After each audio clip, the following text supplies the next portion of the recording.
So apparently my parents talk about a lot of heavy stuff on their podcast. Listen at your own discretion. Like, comment, subscribe, and share or whatever. Anyways, welcome to Sober At.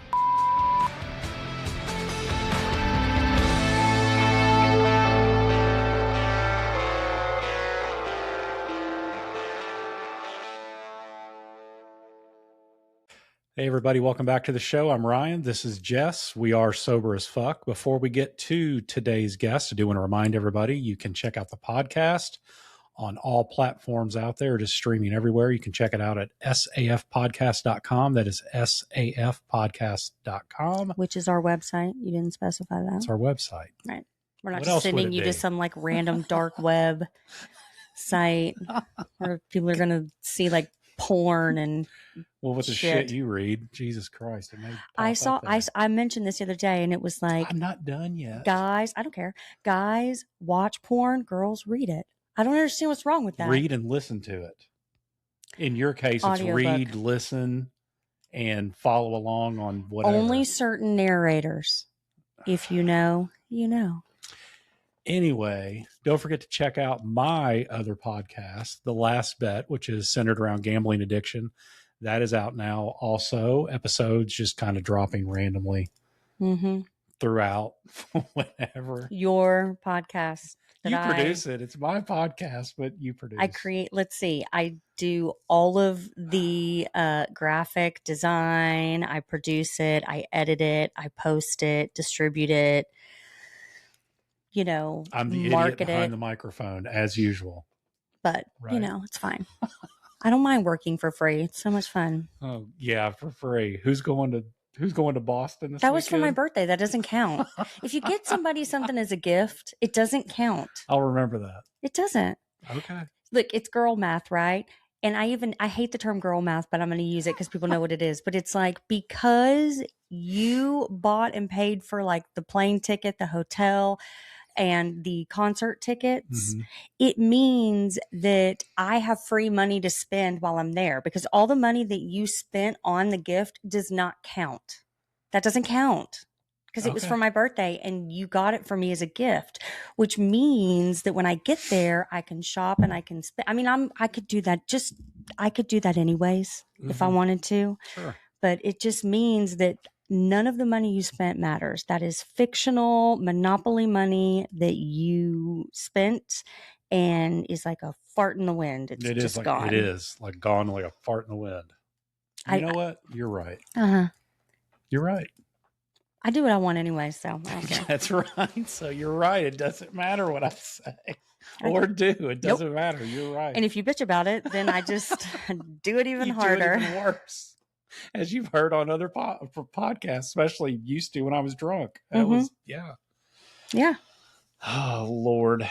Anyway, speaking of Boston. Yes, we're all decked out. Yes, we are decked out. The best team in the majors right now, my Red Sox. And for a reason. Yes. We're decked out for a reason. Yes. Today's guest comes from Boston, and this story is just so fucking cool. Today's guest is Myke Murray, and we met Myke in Boston when we were there for New Year's, which was kind of a spur of the moment deal with our daughter. We went up there just to do something different for New Year's, and it was amazing. We went and had dinner, and we met Myke. Myke was actually our server, and I had ordered an NA beer, and Myke had come up to me and just said, "Hey, I have to ask," which I love when people do this. He said, "Do you happen to be sober?" Because I do the same thing. And I, told him we'd been sober. We had a podcast, and I always have stickers with me. So I handed Myke some.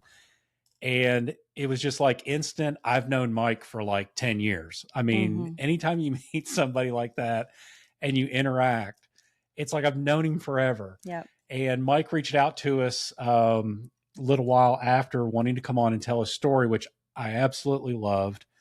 And he had hit his year mark a month ago. You left out a part, though. Which one? You guys started like showing your chips, your coins to each other. That was perfect.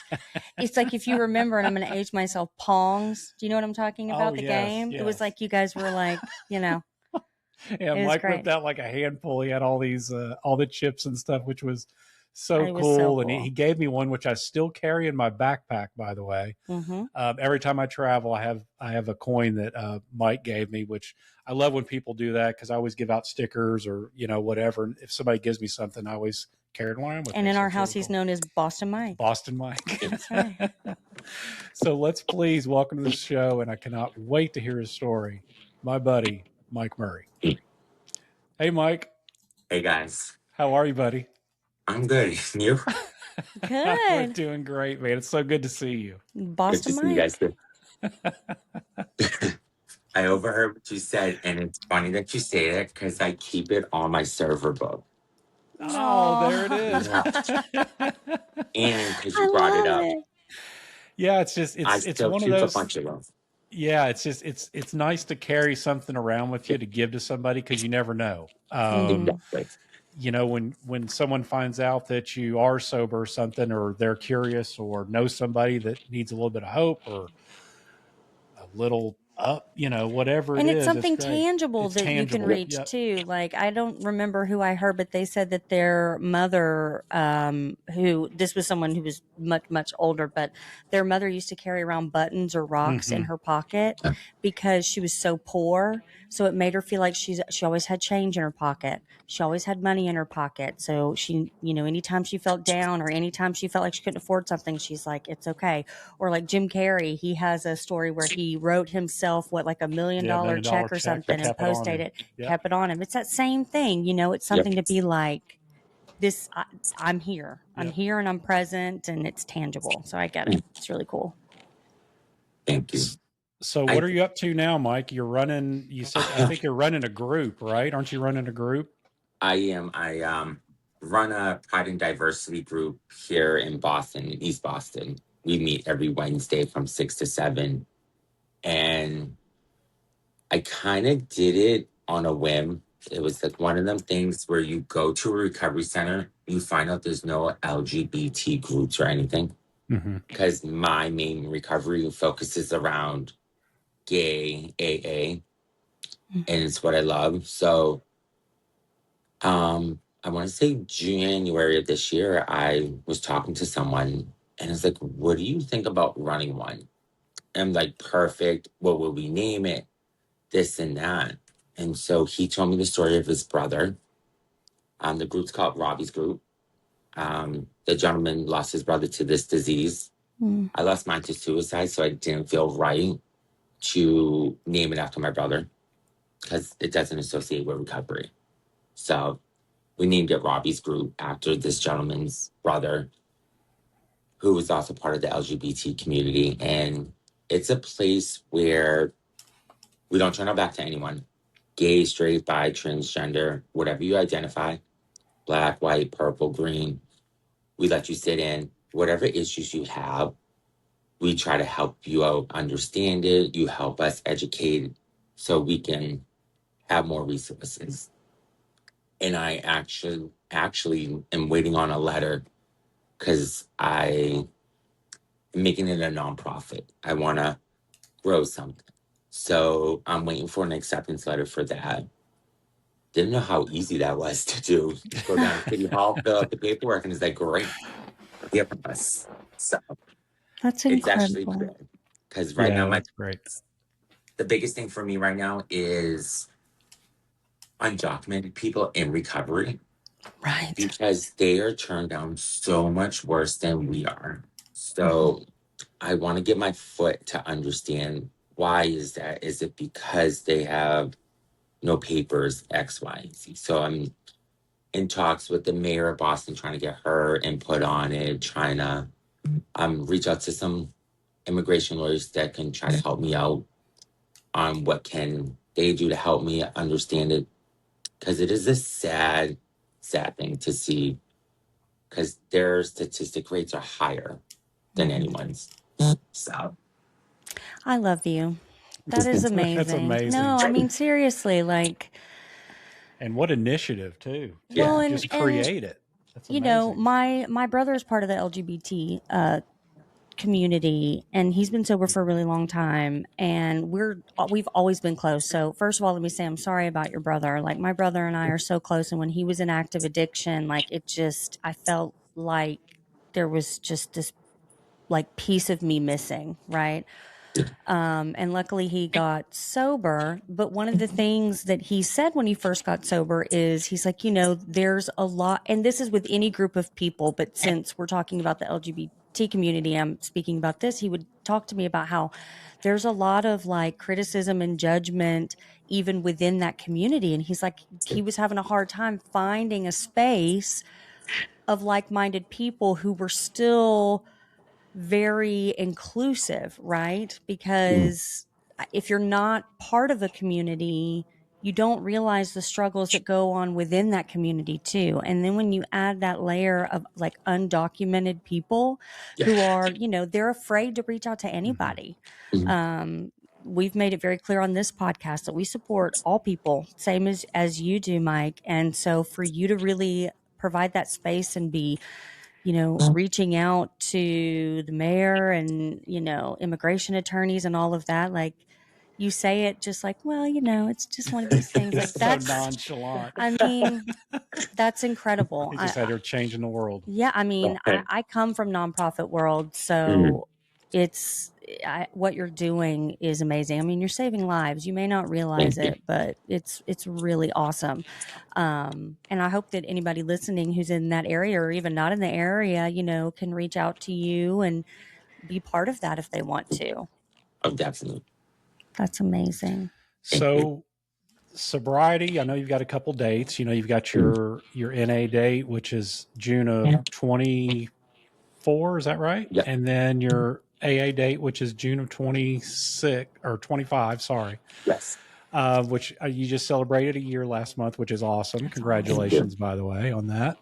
And 2 years on the other. So take us back a little bit and tell us your story. What led you up to your sobriety? I mean, my story starts in the beginning. My father was an addict and alcoholic. His mother and father were addicts as well. My grandfather was one. So I come from that world. I've had some family members who have gone that route, and I would look at them, see how they destroyed my family relationships and all that. I saw how that was done. I was like, oh God, I never want to be that person. But here I am, 39 years old. I wear the AANA letters proud like the Scarlet Letter. Like, I have no shame of who I am. It's my character. So getting an understanding at a young age of what addiction is, how it affects families, was an eye-opener. And being part of that stigma as well, saying, well, it's hard. It's easy for people to say, I would never be that until it actually happens to you. Because growing up, I grew up with a mother who was strict. It was all about, you can't go out without your brothers, sisters, or your family members. You can't do after school activities. You got to come home, homework, chores. That's it. So I did live that strict life. And it's what I'm used to in life, that strict structure life. Wasn't until I was in college. I was studying introduction to developmental disability. I wanted to work with people with disabilities to get an understanding. And I think I sprained or fractured my wrist and got the painkillers, and were great. Then I had dental work done. No one told me that's where the good stuff is, the dentist. So he was prescribing me, whether it was Vicodins, perks, all that. And I would misuse it because I liked that high feeling, gave me that escape. To the point where it would be up and I was like, oh, well, I'm really in pain, this and that. Get another refill. Well, one day I decided to break my own finger. Just so I can go to the hospital, get the pills. They say 9 times out of 10 an addict will get what an addict's want. So I only knew how to do that. I was like, all right, I don't know where to get it off the streets, X, Y, and Z. I was still young, sheltered, so couldn't trust nobody. So after that, I quit that cold turkey, I would say. Then I focused my shift into playing darts. My mother and my aunts played darts growing up. It's in our blood. Well, that led to my drinking problem. At 21, at the bars, used to get my drinks for free because I knew the bartender. She was a good friend of mine till this day. And sit there, she would feed me alcohol. I wouldn't think twice. And people were like, how can you drink with your mother playing on your team? I was like, I'm 21. Like, she doesn't control my life. Which, Mom, if you're watching this, I'm so scared of you. It's true. I'm so scared of my, but it's that mentality that she was the only authoritative figure in my life that I had to trust, believe. She's a master manipulator too. Trust me. And it's where I think I developed that in my addiction, you know, where I can mask it, hide it, be that normal functioning addict. And like, oh, no one knows that I'm drunk. No one knows that I'm high, which is the best feeling because later on you find out that they do know. They just don't know how to approach it. So I quit drinking. I played darts for 14 years, so around 33, 34 years old, I quit it. I had weight loss surgery in 2021. Was 500, got gastric bypass, lost that weight. I told her, I go, if I lose 100 pounds, I'm going to get a job. Got that job. Quit that job after 3 months working. Like, I was promoted to manager within 2.5 months. Left it for the post office. And this is where my life changed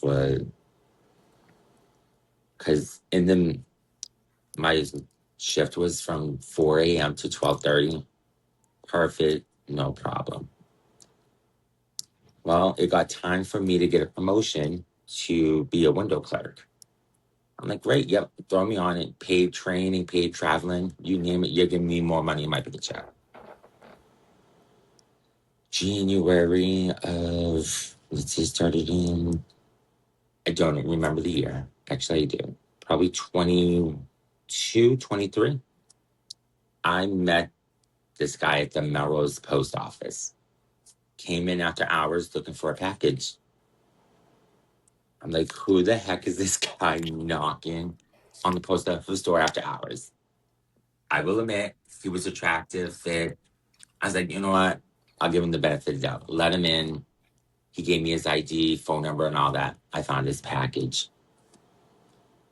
He picked it up after hours.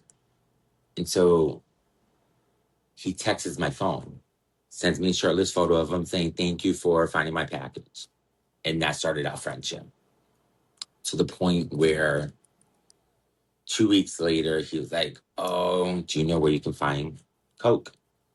I'm like, I live in Lynn. It's on every corner. I can just ask anyone. So he goes, well, if you can't find it, we can't be friends no more. Well, found it. Took an Uber from Lynn to Melrose. He's doing it. Never tried drugs like that in my life. And I'm a firm believer, friends don't let friends drink. So I was like, friends don't let friends do drugs. And he said, no, don't do it. It's a nasty habit. I was like, 30-something years old, don't tell me what to do. And so fell in love with Coke. Would do it every weekend with them. Till he went back to Texas for a family event, I believe. So now I'm left alone, got nowhere to do drugs. So at that time, I'm on Grindr. If you know what that app is, you know what it is. So I'm like, Oh, yeah. so I'm like, all right, let's do this. I go on it. I never heard of PMP, which stands for Party of Play. This guy invited me. I'm like, sure, I'll come. I get there. He goes, the Coke's not here, but I got opioids, heroin, meth. I'm like, well, I don't want opioids no more. Not doing heroin because I seen what it done to my family. So I'm like, all right, I'll try the crystal meth. He told me how to use it.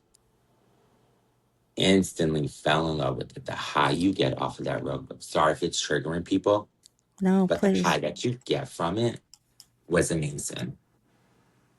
So when my friend came back, we chilled. We opened up sports cards because we were into them. And he goes, "You got any coke?" I was like, "No, I got something better."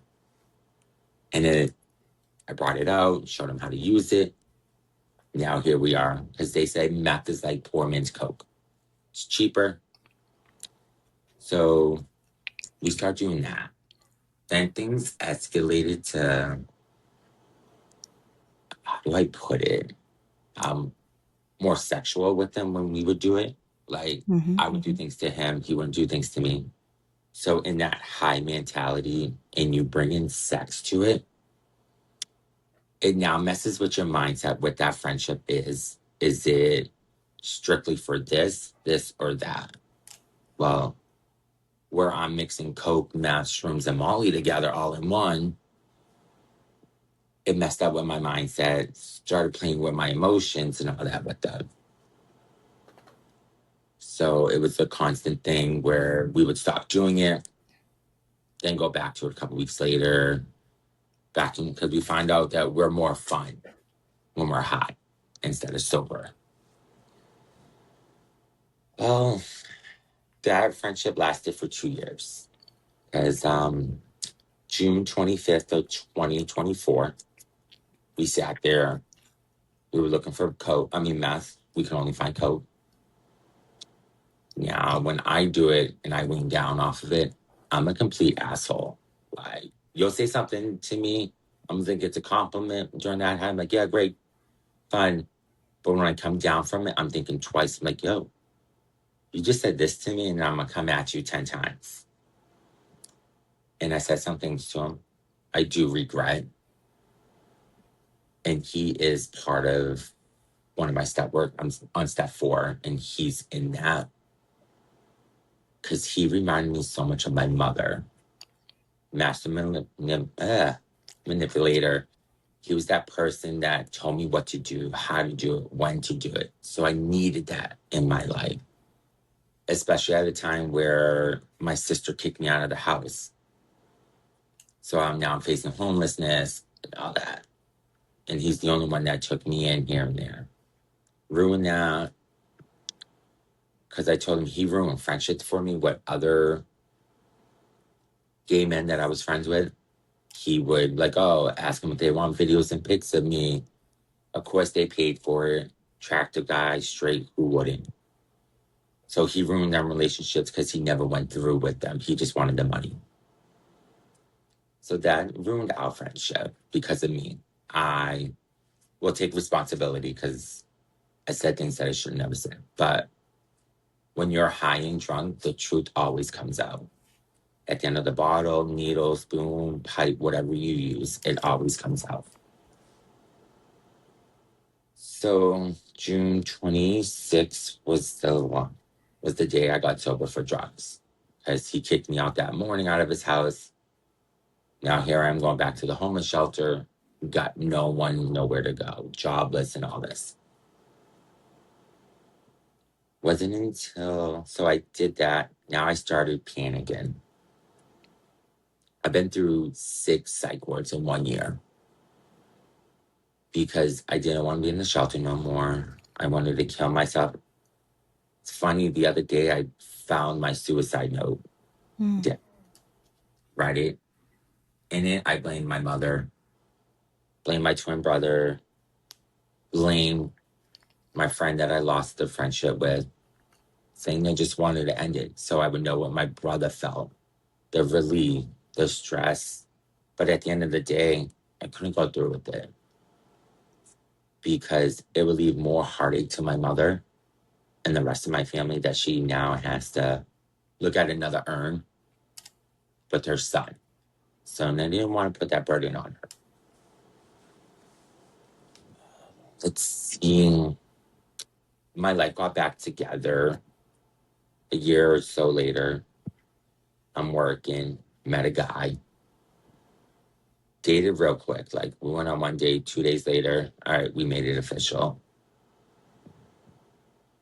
That was the worst, one of the worst mistakes about it, because he was abusive mentally, physically, and emotionally, to the point where I would have to drink to numb the pain. And at this time, I'm on federal probation. I'm gonna be real. My days at the post office, I was stealing money. I was stealing people's money orders, gift cards, cash, and all that. Because I was like, I'm not gonna steal from family and friends. Did that for 2 years, led me to having a criminal record. So with federal probation, I was told that if I get the cops called on me, they can easily turn it into a federal arrest or federal case for domestic violence, and I would go to jail till I get sentenced. So instead, I was like, let's just drink. It's on every corner. That's what I did. Darker the drink, darker the bottle, the better, was for me. Did that. We broke up May of 2025, right? Nope. 2025. And he started stalking me, blowing up my phone, X, Y, and Z, came to my house, tried to break through my window. I had friends with me. Now, I'm coming off from surgery from a tummy tuck at that time. And here he is doing all this. I had no choice but to call the cops. They told me do a restraining order because it's considered domestic violence harassment. So I got a 2-week restraining order. June 2nd comes around. Judge took his side saying he's young. We're not going to extend it because we think he learned his lesson. That day, I went drinking with my friends. They had 1 drink. I'm having 3 or 4 at Dave & Buster's in Woburn. I get a call saying from my NA friend, he's like, I can't chair at this meeting. Can you chair? Here I am, drunk. Now I got 4 hours to sober up. I tell him, yes, I'll do it. I go to this meeting and I tell the NA group that I'm at, I'm like, when I leave this meeting tonight, I'm going to drink. Because that's how shitty my day was. And they all laughed, thought it was funny because I joke around a lot. So I get it. They didn't take me serious. Not one person checked on me after that meeting. So my friends are over my house. I'm drinking. We're all drinking. My friend walks in on me with a razor about to go up my wrist. Because I knew if I go the other way, stitches, I go home. The other way, no. He calls 911 and they send me to the hospital in Melrose. And that's where I spent 2 weeks. I don't recommend getting sober in a psych ward because that hangover lasted 3 days. But it's a blessing at the time. If it wasn't for my friend, I'd be dead. So I went to rehab, RCA in Danvers. Shout out to them, to Unit 6. So where I got sober, where I met great people. Completed it in 30 days. I went to a TSS because now at this time I'm homeless. Well, depression set in right away. The place looked beautiful on the outside, inside, Roach Motel. And I tried killing myself that night. Told them that the next day. They said their crisis team couldn't do nothing for me. So I'm like, discharge me because I know what's going to happen next. So I called 911 and I got myself sectioned. This time I really stuck with it. When I first went to rehab, joked around, said I'm never coming back. Well, 2 days later, here I am going back to rehab. This time I really said it. My therapist there, she sat there. It was like, take this. She handed me the big book. I was like, read this, go to every big book meeting we offer you. I still have that big book to this day. It's always in my book bag when I go out. And that was my saving grace right there. Reading the people's stories, the doctor's story, Bill's story, being gay or being the outcast, the invisible man.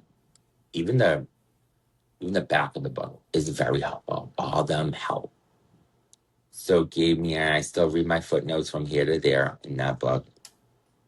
Because I'm gonna be honest, that big book, if everyone lives by it, be a perfect world. So after that, I went to what did I go after that? I went to EMAS, which is a halfway house in Malden. Was there 30 days in, they told me get a job. Got a job within 3 weeks at the Union Oyster House. Shout out to them, because I'll never forget what the manager said to me there. She looked at me and was like, honey, stop filling out the application. You're hired. And she told me, tell me your story. I tell her this. And she goes, well, I don't care about your story because that's your past. I'm going by my gut, the kind of person you are and who you are today.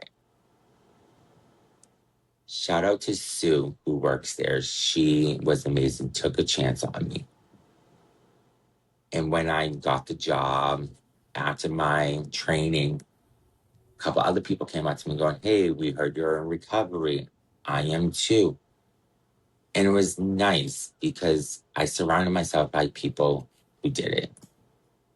And the number one question I got asked all the time was, how do you deal with serving alcohol if you're in recovery? And it's easy. It's therapy for me. I never got to see that sparkle in my eye when I was drinking or doing drugs. So now I'm serving you alcohol. I get to see that in you and go, that's what I miss, is that sparkle in the eye. Fast forward to when I met you guys. You guys were my last table that night. And I was already stressed out. I think I remember telling you guys that. Mm-hmm. It's just a stressful day. And meeting you, Ryan and Jessica, was the highlight of that day. Because we got to talk. And I remember Liz was right there and she overheard us talk. And she's in recovery as well. Mm-hmm. And so it was nice that all four of us got to meet. We got to talking. And we stayed in touch after all this time. And that's what I love about recovery.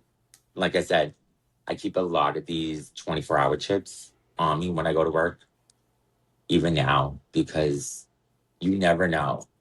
Because you hear the story, oh, I never got my 1-day chip, my 24-hour chip. I was too afraid. And just like you said, I had that big bag of coins. I don't carry the big bag no more. I just a couple of these and my 1-day with me. And I carry them because, like you guys said, it's a symbol. Because not many people have them. And it's a memorable thing, like you said earlier. You still hold yours. It's still with you. And it reminds you of your trip in Boston. But it also doesn't just signify that for me that I gave it to someone. It signifies that it is that 1 day at a time. All it takes is 24 hours. Because we all have one thing in common in recovery. We all have 24 hours. I remember hearing that at a meeting and it just stuck. And now here, and that's where I went to Recovery on the Harbor in East Boston. Made the plan for Robbie's Groove. We've been active since February 18th of this year. Every Wednesday, like I'm not always there because I'm working. But when I am there, it's now my high, besides working. Work and running this group is my high. I like staying busy. And I just said it to someone yesterday. My boss told me, she goes, I work at Texas Roadhouse now. And so my boss told me, she goes, we took that video of you for your birthday when we pied you in the face. She goes, you're the most happiest. And I explained to her, I go, I'm comfortable.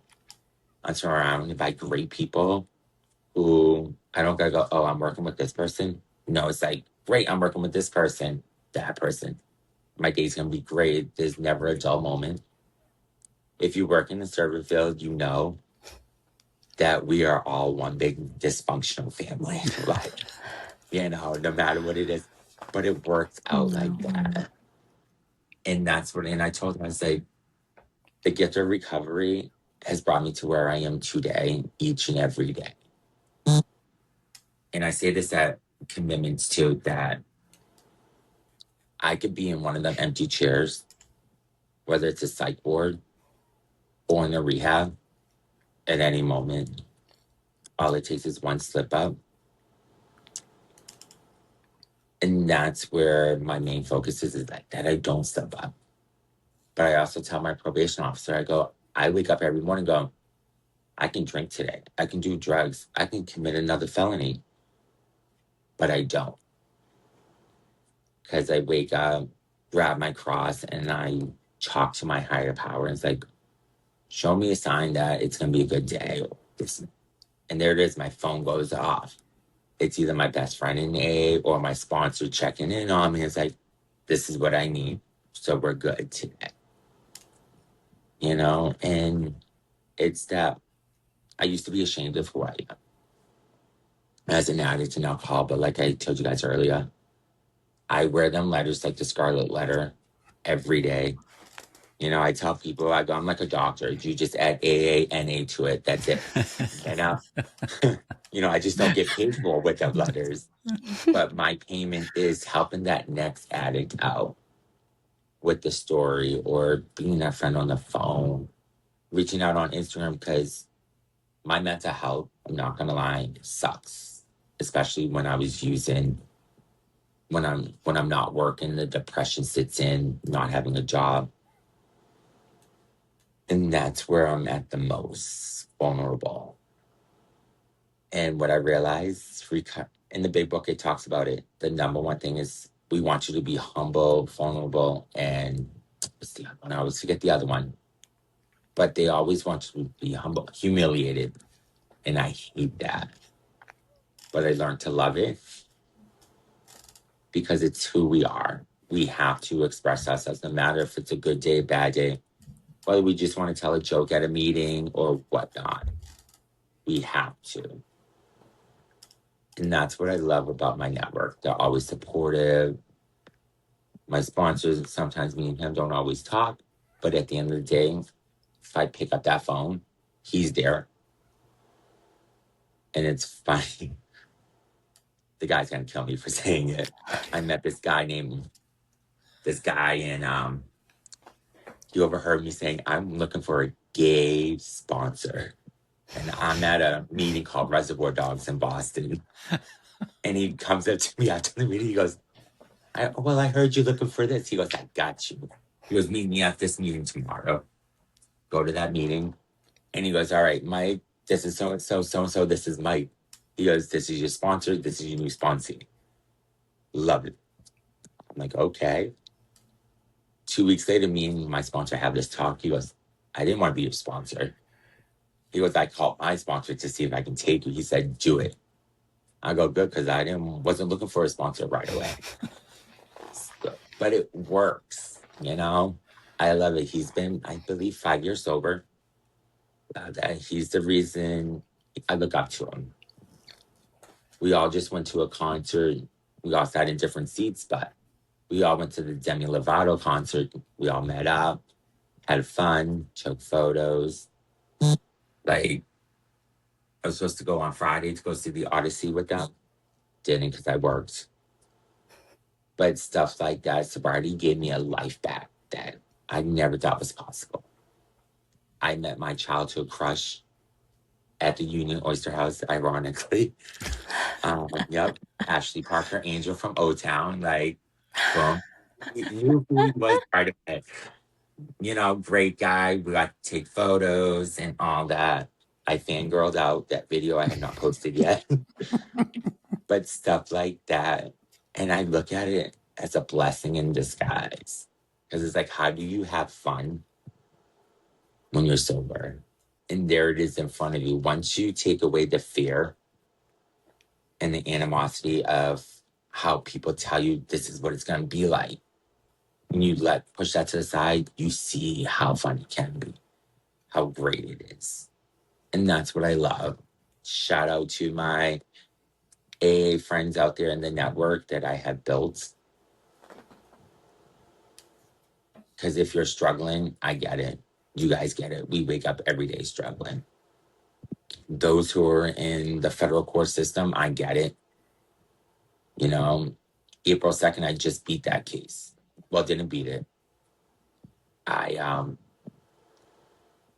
was given 2.5 years probation, restitution of $8,000, which thank the heavens, because the DA told the judge he made a name for himself in AA.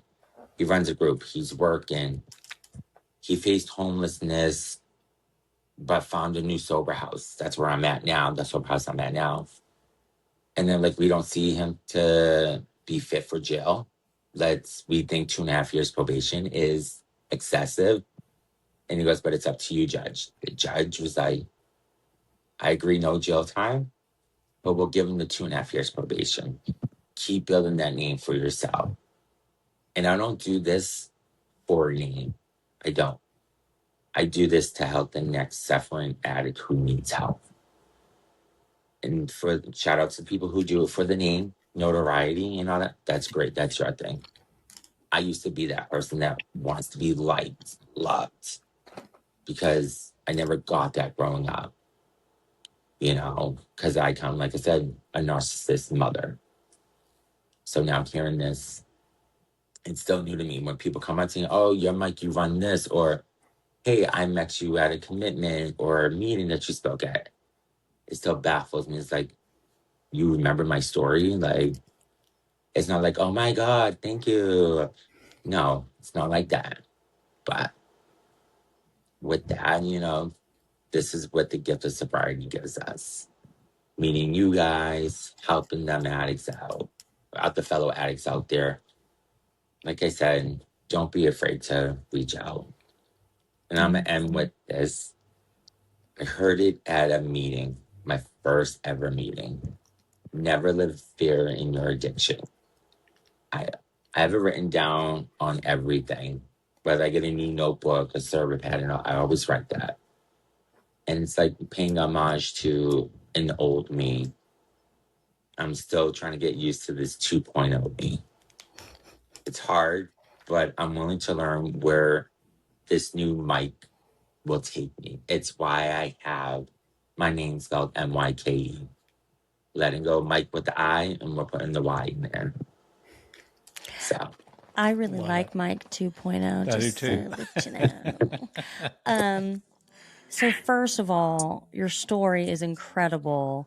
And I know I've said this a lot on the podcast, but you had to have been thinking it. Like, your story mirrors my brother's almost to a T. Yep. You had to have been thinking That's exactly what I was thinking. When I mean, like, it's eerie, to be completely honest, because I had let him live with me so many times, and I finally kicked him out because before I didn't have a child, and then I had our daughter, and, you know, that adds a whole other level. I'm like, you can't be doing this, you know, with a child here. And the day that he called me to drive him to the airport so he'd go to rehab, I didn't believe him, and I wouldn't take him. And I felt so bad about it because we're so close and I love him. But I didn't trust myself around him. You know, I was like, if I get him in my car and I'm driving and he says he hasn't eaten, or he says, can I please have some money for this? I don't trust myself to say no. And he made it there, and he's been sober ever since. But, you know, I won't go into everything, but gosh, I mean, just your story is so familiar to me, if that makes sense. And our mother, we did get a lot of love in our childhood, but she was very strict too, because she was a cycle breaker. So, like, it was, you get up every morning, you take a shower, you go to school, you go to activities, you come home, you do your homework. Like, and, you know, I always laugh when our daughter, like, rolls her eyes or something, because I'm thinking, we were never asked, what would you like to do today? you were told, here yeah, you go. Here's your day. It's laid out for you. This is your schedule. It's not up for interpretation. Yeah. But like you, when my brother really got sober, he said, you know, I mean, he was homeless. He had literally nothing. And he said that he went back to what he knew best, which was structure. He's like, you know, I knew how to do that. I knew that my life looked successful when I did that. That's how we were raised. I knew that formula. Thrived in it. Yeah. He's like, so he did the same thing, started going to meetings. He's like, I'm going to wake up. I'm going to shower in the morning. I'm going to make my bed. I'm going to do all these things. And he still is structured. And you did that too, like Yep. working, staying busy. Another thing that I noticed in your story is so many times you were just rejected or not given help. And I say this to say that, you know, of course it's the individual's responsibility to remain sober to get the help. I mean, I throw that out there. We all know that. But like the lack of resources, and I know that there are things that play into that, right? Like I know people are overworked, and I know that there are, you know, there are very few resources available, even in, you know, Massachusetts, which is one of the most liberal, open, you know, states. Like it's just the nature of our society. It doesn't make it acceptable, but I understand. But so many times that you were just thrown aside or not listened to, it really made me understand why you're doing what you're doing now, right? Because it's definitely not a good thing that happened to you. But like you said, you look back retrospectively on these things like blessings. Like I remember how shitty that felt. I remember how lonely that felt. I remember how just helpless I felt. And I don't want anybody else to feel that way. I can't change the world, but if you can just help one person, if I can let one person know that like, hey, you can call me, you can message me. Like, I can't promise that I can like move the earth for you, but I can promise you I'll stay on that phone with you. I will listen to every word you have to say. Like, that's so important. And then the third thing that I noticed, I mean, I noticed a lot, but these are the highlights I noticed, is our daughter's birthday is February 18th. That's right. I was going to say Oh, yeah? And so that's a fantastic day. Like when you said that, it just awesome. put a smile on my face. And you've met her. So, Yep. and we're like, Boston Mike. She's like, yeah, I know Boston Mike. And she's pissed that you don't work at the Oyster House. She was She's like, oh my God, we get to go see Mike and go get to eat at the Oyster House. And I was like, he doesn't work there anymore. She's like, why? And we're like, well, you know, he got let go. And she was like, no, like that's not okay. Like, what are you talking about? Like she was pissed. I love that for her, that she I do. It warms my heart that she remembers that she was sad. But like I said, she loved you. Are you kidding? Well, that's because we were picking on her. Listen, This is the first thing I told you guys. Oh, if you want a good server, go to the South Shore. You're gonna get the sassy server. Yeah, that's what you guys got. She loves it, and she and my brother are thick as thieves. So my brother and I, growing up, people either thought, and it's not because we look alike, they thought we were twins, or as we got older, they thought we were dating, and it's just because it's the body language, not in a weird, creepy way. Everybody, stop it! I know people listening, but it's because we were so close. I mean, like he would come up to me, leave his friends, and come up to me and sit next to me and put his arm around me, and we would just have conversations. And even now, like we talk, and they're like, I didn't understand a word you guys just said, because we know. And so when I had my daughter, even at the height of his addiction, like they just fit. I mean, they fit like a puzzle piece, right? Yeah. So now she just steals him from me all of the time, right? Like I'm on the phone with him, I call him Bubba, and she just goes and grabs the phone, and I'm like, and that's what the hell? Like he loved me first. So she is really intuitive, and she works a lot on like vibe and energy.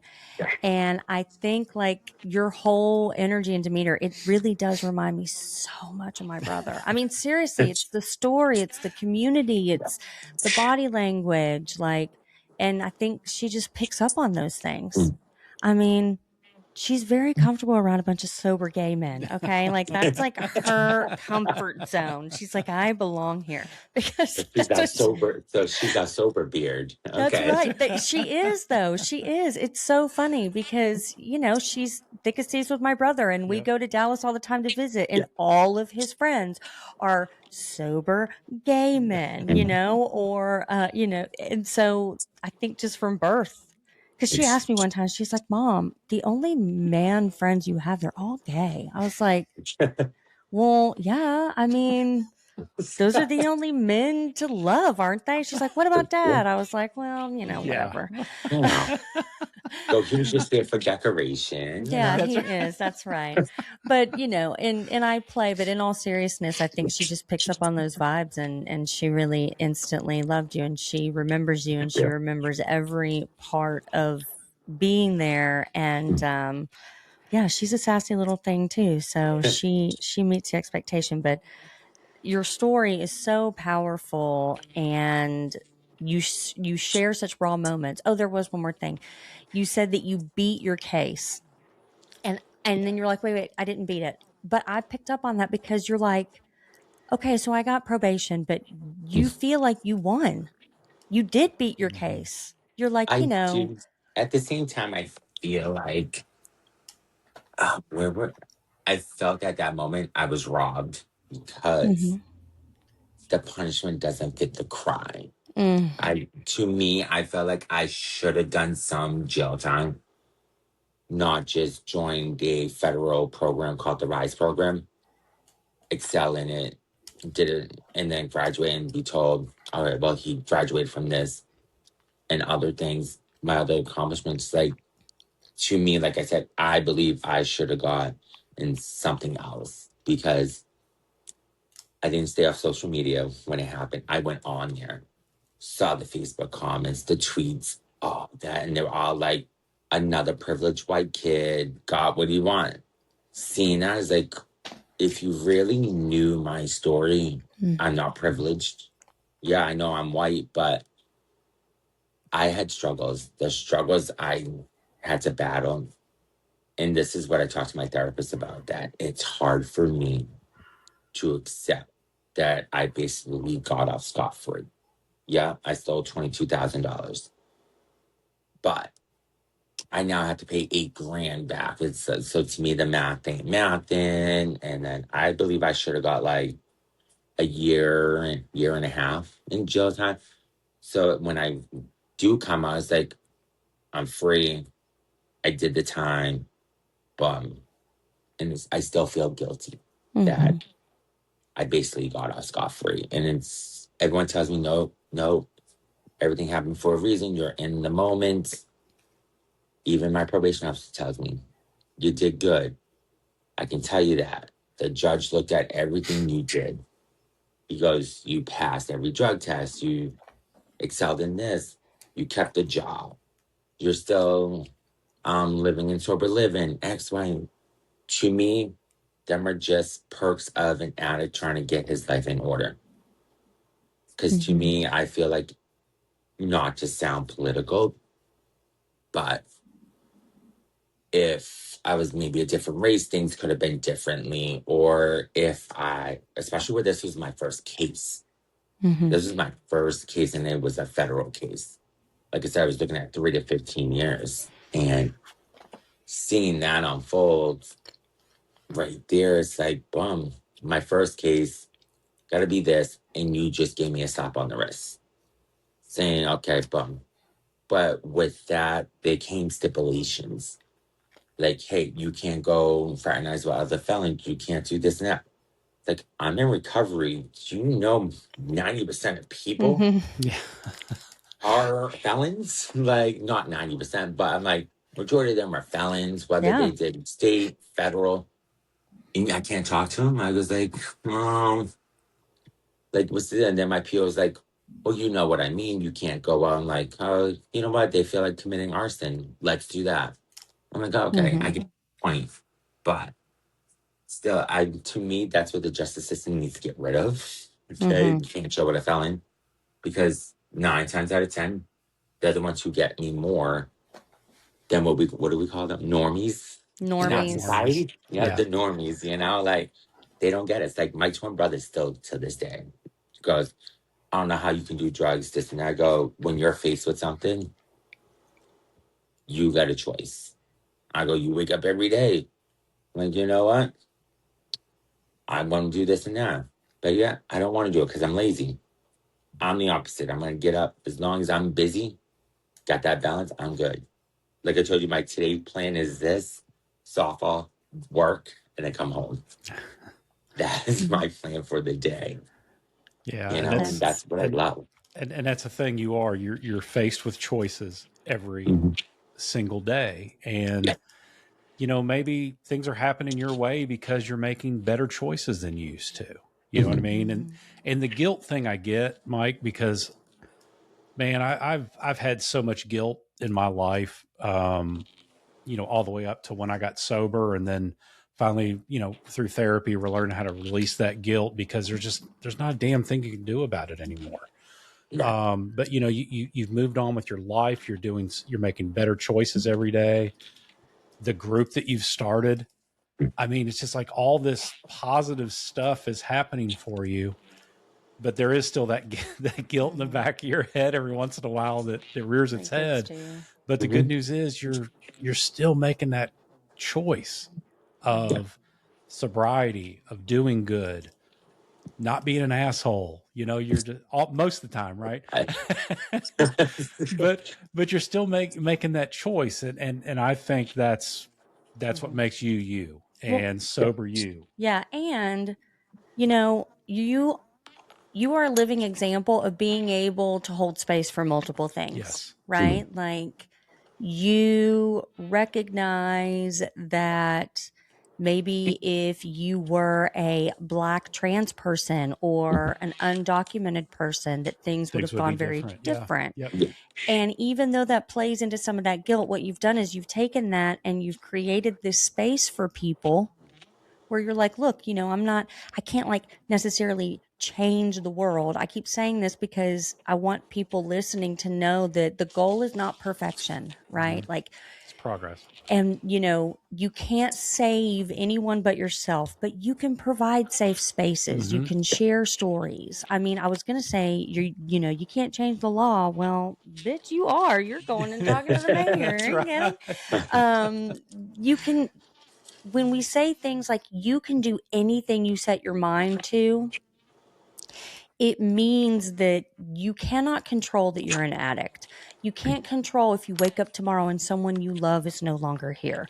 You can't control acts of God. Like the only thing we all have in common is traumatic shit is going to happen. But 100% of the time, you can control how you respond to it and whether you use. Mhm. And using never makes anything better. It might feel like it in the beginning, Right. but it doesn't. And I also love how you are very honest about how drugs made you feel and how alcohol makes you feel, right? Because Mhm. if we're being honest with ourselves in the beginning, it is good. It does feel good. It's fun and nothing bad happens in the beginning. You're like, "Oh Mhm. my god, let's do it again." But over time, every time you use, every time you drink, it just chips off a little piece at your soul, Yep. Mhm. and eventually there's just nothing left. It's not you anymore. And that's something we have to acknowledge too. If the first time we drank or used, or not even just the first time, if it was like awful and the world went to shit, we probably wouldn't have done it anymore.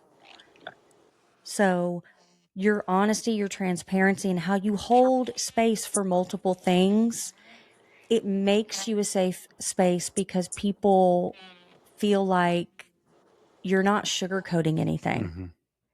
And too much of anything is bad. Like a little guilt is okay. And that's part of your journey, right? That's an example of how we're always working on ourselves. It's not like Mike's like, I'm coming on this podcast and I got it all figured out and life is good. No, nobody does, right? Like we all have things that we're working on. I share, like, I still really struggle with disordered eating every day, all the time. Have not wrapped my hands around it.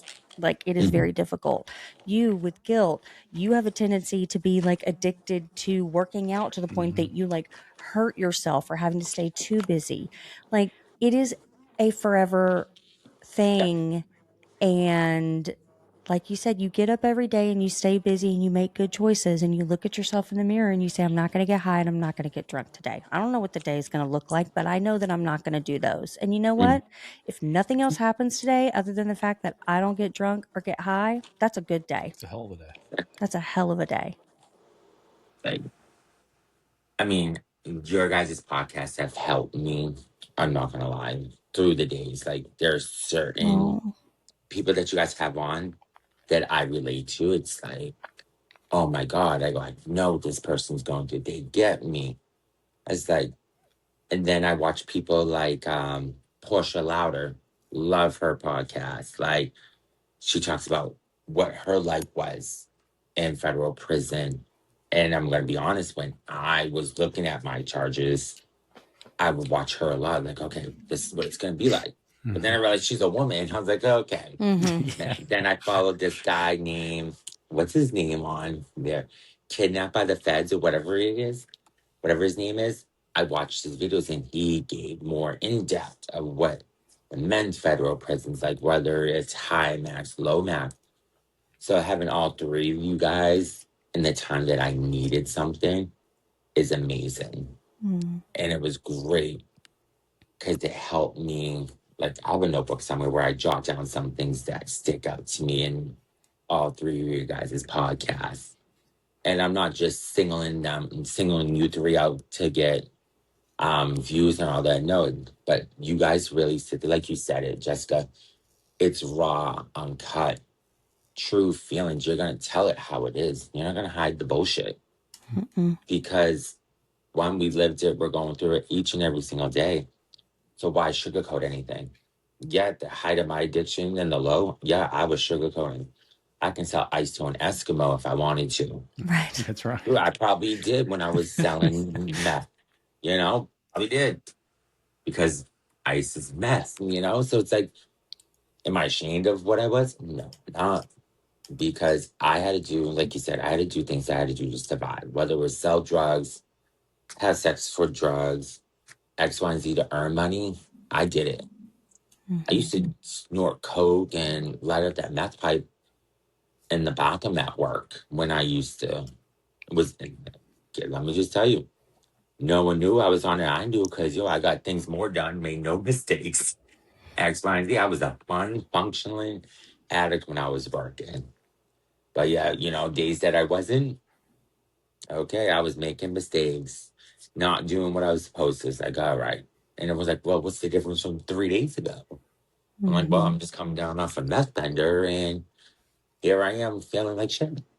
But that's how I was. The next person on this podcast can tell you that, oh, no, I was this and that. We all have our experiences. Like you said, we all have the experiences different, but it's also a teachable moment, like you said. Yeah.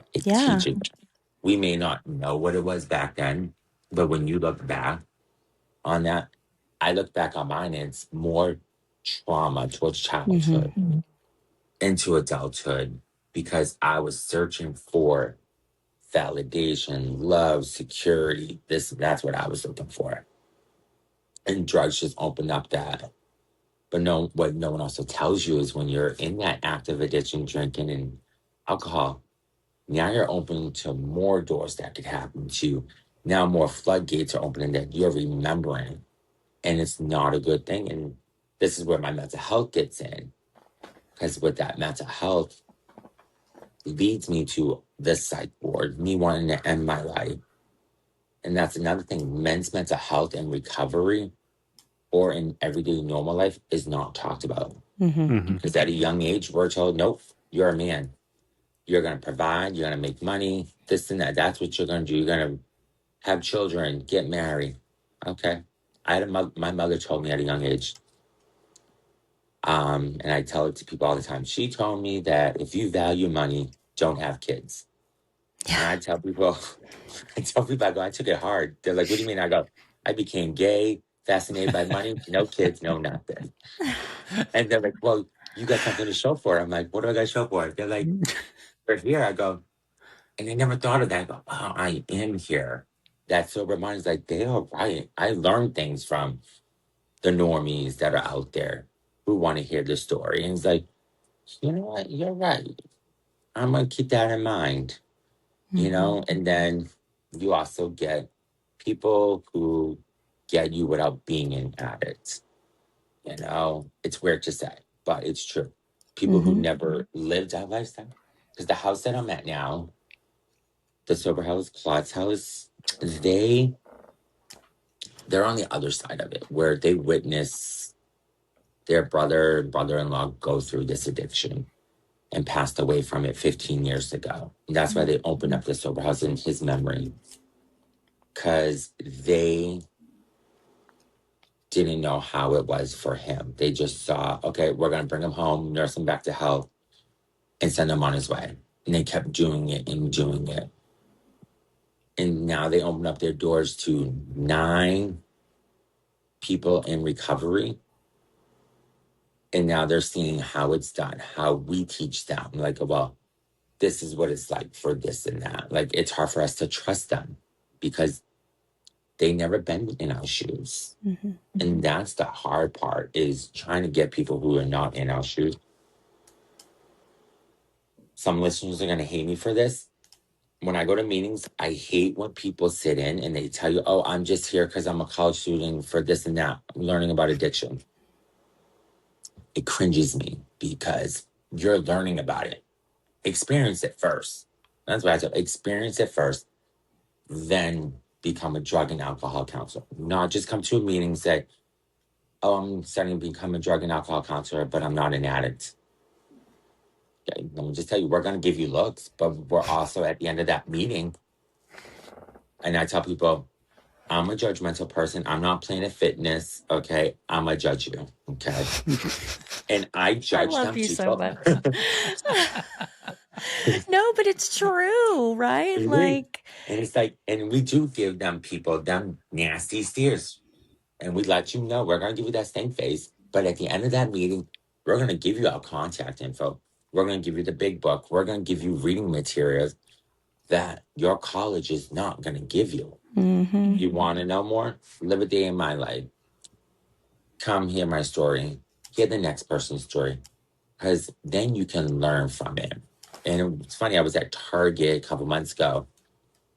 And this lady was like, I'm looking for my wallet and I'm pulling everything out of my book bag. She sees the big book. She goes, oh my God, you're in recovery. Good for you. She goes, this is the reason why I'm in drug and alcohol counseling, because my brother's an addict. I want to understand his mindset. That right there. And she goes, the first thing our professor said is like, my name's so-and-so, I'm an addict, and I'll be teaching your class. I'm like, you know what? That's the kind of professor I want to learn from. yeah. Because I've been in psych wards where they hand us papers and they're like, we're going to learn about this. And me being me, I'm like, do you know what this is? No, I just learned about it. Slide that paper back and go, call me when this class is over, because I ain't coming back until you leave. I go, and because I was in Brockton at the time. And I was like, you have a better chance of going across the street and grabbing an addict to come and teach this group. Okay? Because I'm not learning from you. Because what am I going to gain from you? Nothing. Because you're going to sit there and go, hold on, you're Googling, ChatGPT, whatever you're doing today to get your answers. And 9 times out of 10, that's not even the right answer. Okay? And that's what sucks in society, that people are not like that. And speaking of, my name's so-and-so, I catch myself doing that sometimes. I'm like, hi. They're like, oh, this is Mike. I'm like, hi, I'm Mike. I'm like, oh, we're not in a meeting. Just rolls off the tongue sometimes. It does. It does. Especially when I'm trying to serve. I'm like, oh, hi guys, my name's Mike. I'll be your server. I'm like, oh no. You're like, wait. Let's dial it back. We gotta dial it back. Right, wrong audience. No, what you say is so true, right? Because I literally lived in a meth house with my brother, okay? And have seen and experienced way more than most loved ones have. So I get a lot of people who reach out to me because my stuff is more mental health, you know, OCD, anxiety, all of that. I quit drinking 2 years ago for many reasons, but I am not an addict, and I'm very open about that. And I have been in I have been in the room where it happens, all the things, have experienced it. So I get a lot of people who reach out to me, and the first thing that I tell them is, I'm like, listen, you need to understand that there's nothing you can do to save that person. And I've said this so many times on our podcast. I will never know what it feels like to struggle with alcohol or drugs or gambling. I have seen all the things. I have lived in a mess house. I have, picked my brother up from jail. I have, walked in on him trying to kill himself. I have walked in on him having sex. I've done if you ask him, like, what was your drug of choice? He's like, yes. Yes, like all of them. I have seen you at your worst. I've seen the ins and outs of gambling. I've dragged you out of casinos. I will never know what it feels like to struggle with those things. And I tell people, as long as someone has air in their lungs, there is hope. But you have to prioritize your mental health too. And if your goal is to love someone to sobriety, that is impossible. Can't love somebody sober. And, I love that you and my brother have your recovery spaces, because my brother works for a company that does detox intake for different hospitals. So he's all in that group too. I said, because you can't talk to me about everything. He can't talk to me. I mean, you can, of course you can. And I hold space and I understand, but I can't, it's impossible for me to empathize. I have this podcast. I've probably heard more recovery stories and know more addicts than anyone else in the world. I will never understand what it feels like. And I think I'm so glad you say that, because that is the most important thing, is to understand not all space is for you. It doesn't mean that you can't listen and you can't learn, and you should. But not every space is for you. And that's okay. He'll reach out to his sober friends, and I'm like, are you okay? He's like, yeah, I'm just going through it. And I'm like, do you need somebody to talk to? And he's like, no, I called Tyler or I called Janae, and I kind of, just released on them, and I'm good. And mainly when I'm like, are you okay? Is I'm just like, are you like, do you need me to like leave you the fuck alone? Do you need like a hug? Like, it's not me asking, what can I do to make it better? I can't. And I think that's the number one thing. So I'm really, really glad that you brought that up, because it doesn't matter how much you live it in the same house or with someone.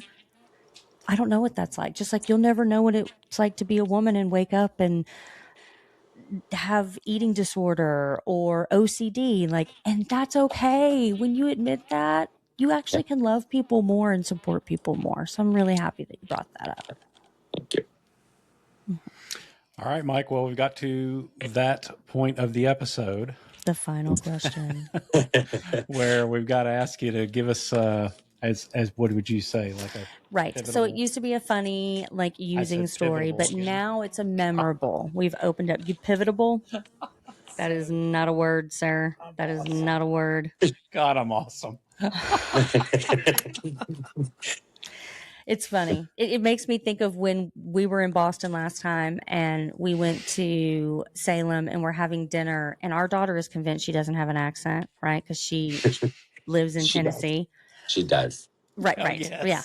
And we're sitting there. She asked the server, she's like, I don't have an accent, do I? And she goes, I don't have an accent, do I? And she just looked at her. I said, honey, you don't hear it because you hear people who have big old draws. Like, I grew up in the country, so when I get around people, I start talking like this, Yeah. You got an accent. Pivotable is not a word. No, it's hilarious.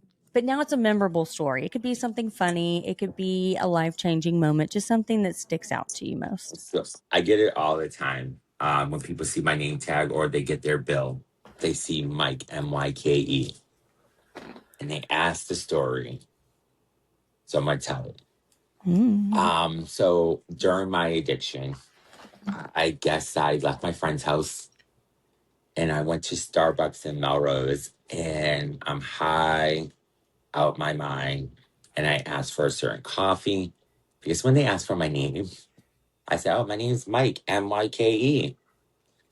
And then next thing I know, they're yelling Myke. I'm checking the thing. The coffee order's right. Name's not right. I'm like, and I'm sitting there for 5 minutes. The lady goes, honey, your coffee's right here. I go, no, that's not my name. She goes, that's how you spelled it to me. I was like, oh. Walked out, she made me a new one, and it's still the same thing. Myke, what a why. And so that's the story of how Myke, what a why. And that's why I tell people it's my 2.0 name. Okay, right. Myke, what a why. We're getting rid of the I. We're adding the why because I want you to ask questions about whatever's on your mind. If you know me, I want you to ask questions. If that's why it's Myke, what a why. That's now the new way I tell people it's Myke, what a why. Because I want you to go, why this? Why? Okay. So now you'll get the answers. But at the end of the day, I love it. It's unique. If you search for Myke, what do I? You're not going to get a lot of people. You'll get a couple, and then the rest go back to Myke. And that's what I love. I dare to be different. I am different, but at the end of the day, I'm that weird, authentic, different. But I'm no different from the person in front of me, behind me, or beside me. Because at the end of the day, we are all humans. Even though I joke about this too, my name's Michael, means he who is like God. I tell people he makes no mistakes, neither do I. So the choices I make in life, they're not really mistakes. Okay? They're just roadblocks I tell people that I set for myself on purpose. Because like I said, God makes no mistakes, neither do I.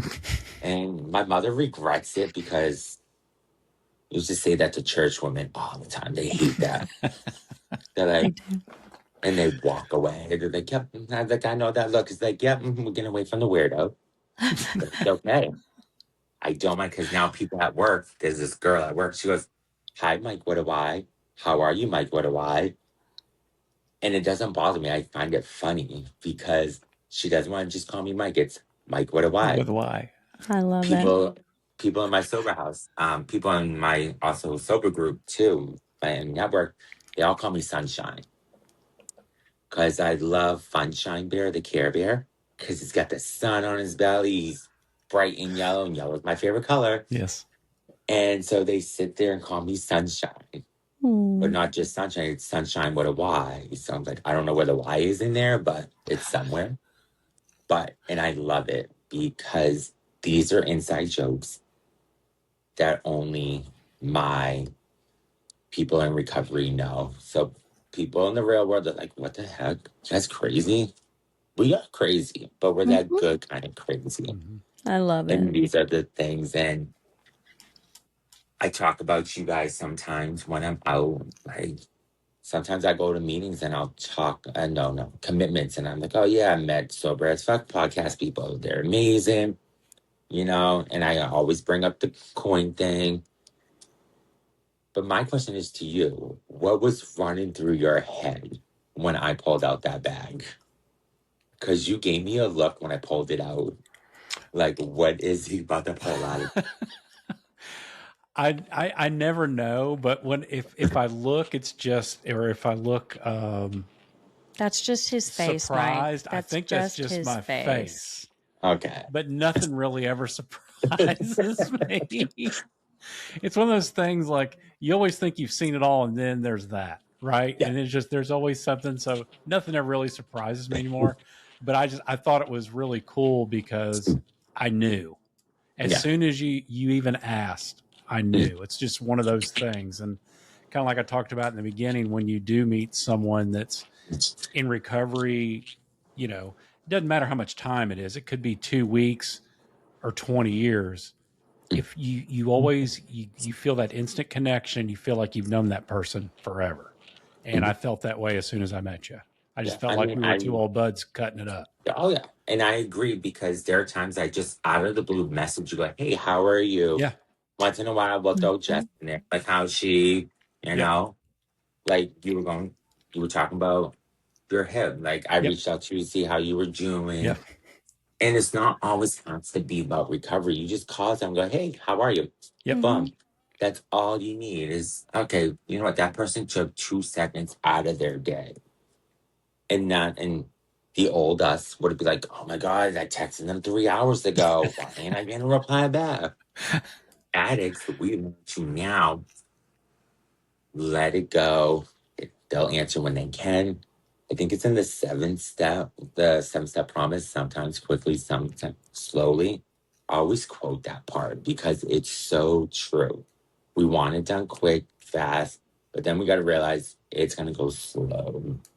It's going to go at its pace. Yeah. And that's my go-to prayer for everything, whether it's the serenity prayer or I would say the whole 7-step promise.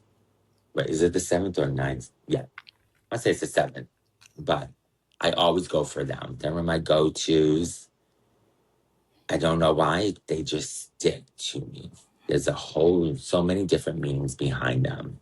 Like, I don't believe in God. I know, shocking, but I believe in a high power. My sponsor was the one who told me this book was written in the 1930s, where it was the Great Depression. Everyone was going to church. They thought they were dying, this and that. But he explained it. He dumbed it down because I was in special ed classes. So he dumps things down for me when he explains it. He goes, you don't got to believe in God. Because my first AA book, I sat there and crossed out God and put higher power. And then it got weird reading back. And I was like, oh, yeah, this is boring. But now I get why God's put in there. Right. But I pray every morning, like I said, it's to my grandmother who I lost and my brother who I lost. Them are who I pray to.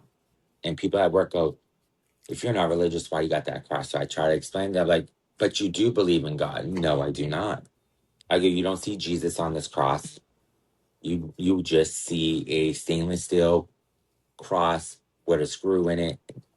Why? Because I liked it, picked it up. It's going to sound cliche. I always wore my rosary beads when I went to court. Always, just in case something bad happened. I always had something good on me to be like, all right, Touch. today's that day that, the Lord wasn't with us. Because that's the only time we believe in God, when we want them in. Jelly Roll says it. I only ask for God when I need a favor. And it's true. When I don't get my answers from my higher power, it's like, God, just show me. And it sucks. Because sometimes that God sign is coming to you. Whether you can't get it from your higher power or anything. And your higher power doesn't have to be a person. It can be a place, a thing. It can be the air you breathe each and every single day. And that's what this is about. It's because, let's be honest, we all think it. Going to a church every night for a meeting, and then there it is. Yeah. They think that it's a Jesus cult, and it's really not. Like, I went to my first men's candlelight. It's weird. And I sat there. It's like 8 gay guys around it in a roundabout fashion. Listen to one speaker. I'm like, what the fuck did I walk into? And I sat next to this guy. Named, he doesn't mind. I asked him if I could say this story. And he's my best friend in recovery. I sat next to him because he had a Pokemon backpack on. And I'm like, that's who I'm going to be friends That's with. my guy. That's my guy. And it's funny because our chat nothing but like Pokemon memes and all that. And it's great because it's different. It's people find it weird. You're 30 something years old and you're still into Pokemon. Well, yeah, that's my childhood. That's right. Yeah. But that's who I chose to be with. My buddy, he also is the co-founder of Robbie's group as well. So me and Andres, if I'm not there, he's there. He's pretty much there every week, like I am, as much as I can. So it's great to have someone that you bond over one thing with, who's passionate about the same stuff you are into. And the best part about this, we were both asked to join their advisory board as well at Recovery on the Harbor. So where we get to make calls on if it's approved or not for things. And it's great because that's what we need. We need something that we can, I don't want to say control, but something that we can all come to collective talk about things issued in the community, in the East Boston area community. Where what was it, 2 weeks ago, last month they asked us, oh, we're going to have a trip to the aquarium with like 20, 30 guys. What do you think? Great. We think it's great because we need to show society that we can function in a large group of people with normal people. Because without it, we're shunned behind the closed doors. Mm-hmm. Yeah. Like, there are no signs up here that says, oh, this is a sober house. Oh, this is a halfway house. No, we are people living in a community that we're trying to rebuild a life. We're trying to do this and that. And if we sit there and advertise, oh, this is the sober house. Oh, that's a halfway house. Oh, that's a recovery center. Then what are you doing? You're hurting that person's recovery. Mm-hmm. And that is the stigma that I'd love that we don't have them. Well, recovery centers, yes, you kind of have to. But halfway house and sober houses that I've been at don't advertise it. Mm-hmm. Yeah, the one I'm at just has the logo of it. Doesn't say Claude's house or nothing. It just got the logo. So it's your safe space, and that's what I value about this place. Yeah, they're new. They're learning about recovery each and every day. They're out networking like I am. Like, I pass out flyers going, oh, this is what I do.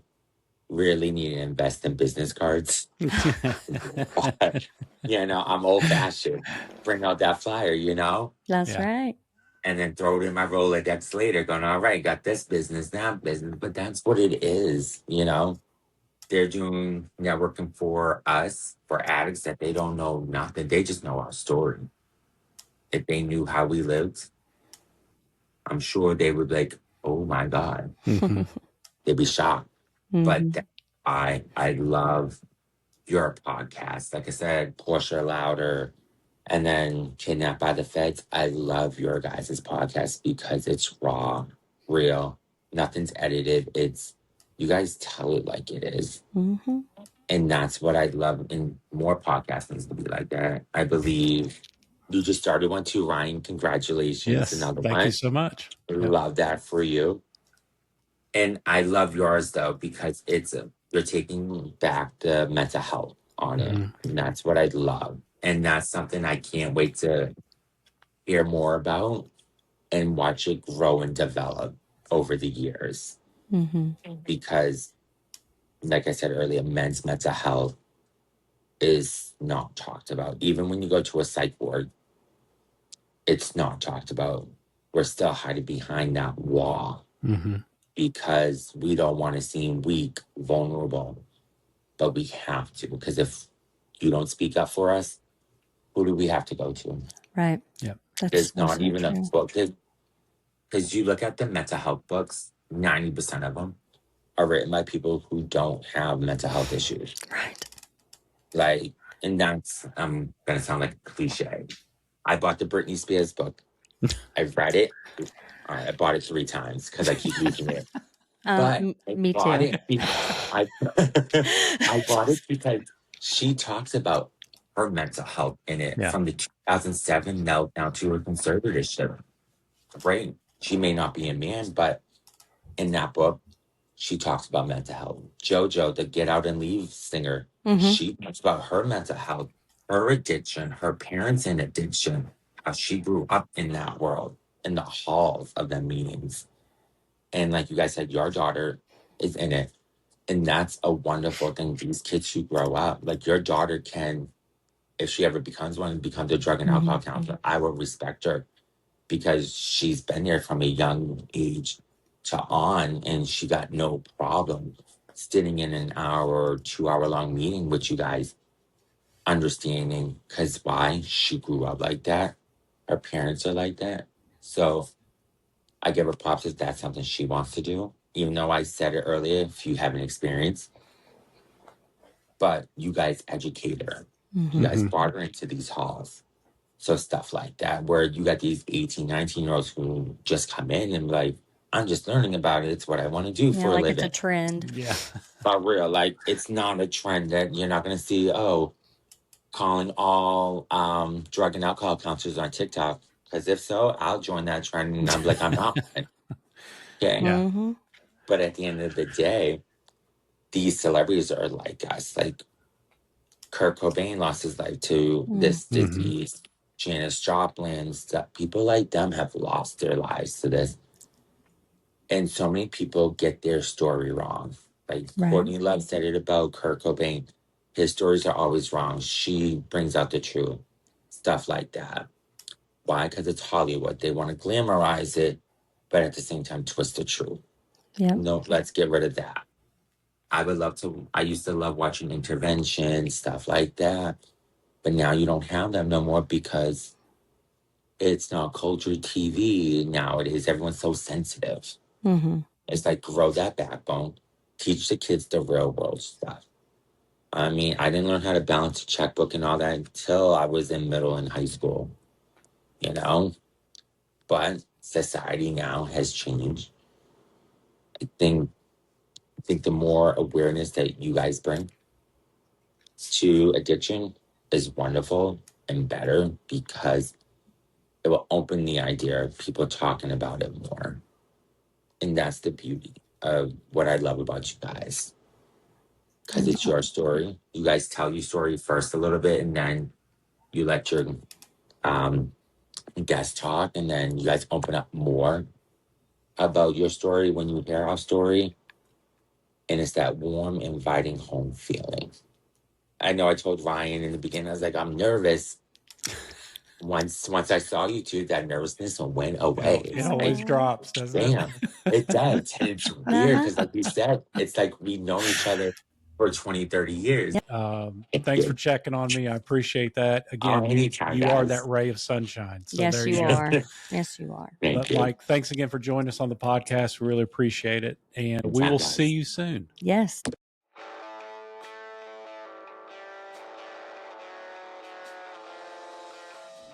If you love the podcast, which I know you do, please like, subscribe, and hit that notification bell to get Boom. notified every time we post. That's right. Dropping them, baby. Word.